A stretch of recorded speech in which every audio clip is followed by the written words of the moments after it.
గిరిజన శాఖ మంత్రి గుమ్మడి సంధ్యారాణి ప్రాతినిధ్యం వహిస్తున్న నియోజకవర్గంలోనే గిరిజన రైతులు తీవ్ర ఇబ్బందులు పడుతున్నారు. పార్వతీపురం, మన్యం జిల్లా ముతుమూరు గిరిజన గ్రామానికి చెందిన గిరిజన రైతులకు కూటమి ప్రభుత్వం వచ్చాక రైతు భరోసా అందడం లేదు. అంతేకాక పాసు పుస్తకాలు ఉన్న 1Bలు రాకపోవడంతో అనేక మార్లు రెవెన్యూ కార్యాలయాలు మంత్రి గుమ్మడి సంధ్యారాణి చుట్టూ తిరిగినా ఫలితం శూన్యమని గిరిజన రైతులు మండిపడుతున్నారు.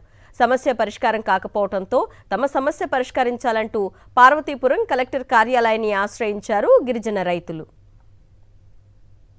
మాకు 1B రాలేదు. మొత్తం 13 మందికి 1Bలు ఆపేశారు. జగన్ ఉన్నప్పుడు రైతు భరోసా పడేవి, ఇప్పుడు రావట్లేదు. రైతు భరోసా డబ్బులు పడలేదు. మా 13 మందికి కూడా కలిసాము, కలెక్టర్ గారిని కలిసాము, సంజయరాణి మేడం కలిసాము, ఆర్ఈ కూడా కలిసాము. కలిసిన కూడా ఇప్పుడు కూడా మాకు ఆ అవకాశాలు రాలేదు. 1B రాలేదు. మరి ఎందుకు పట్టించుకోలేదు? 1Bలు రావట్లేదు అనేసి 6 నెలల నుంచి తిరిగినా రావట్లేదు. మేము పాస్పెంట్ వెళ్ళాము, ఆర్ఐ గారిని, ఈఆర్ఓని అంతమందిని కలిసాము. కానీ వాళ్ళు కూడా ఒకసారి కలెక్టర్ ఆఫీస్కి వెళ్ళండి, కలెక్టర్ ఆఫీస్కి కూడా వచ్చాము. కలెక్టర్ ఆఫీస్ నుంచి తర్వాత సంజయరాణి మేడం కూడా కలిసాము. అయినా 6 నెలల నుంచి తిరిగాము, వీళ్ళంతమందిని కలిసాము. ఇప్పటికీ రావట్లేదు. కొత్త పట్టాలు కూడా రావట్లేదు. తర్వాత రైతు భరోసా కూడా మాకు పడట్లేదు అనేసి ఇప్పుడు వచ్చాము. మేము 50 సంవత్సరాల నుంచి చేస్తాను. ముందు మా అత్త వాళ్ళు, మా మామయ్య వాళ్ళు గట్ట చేసేవారు.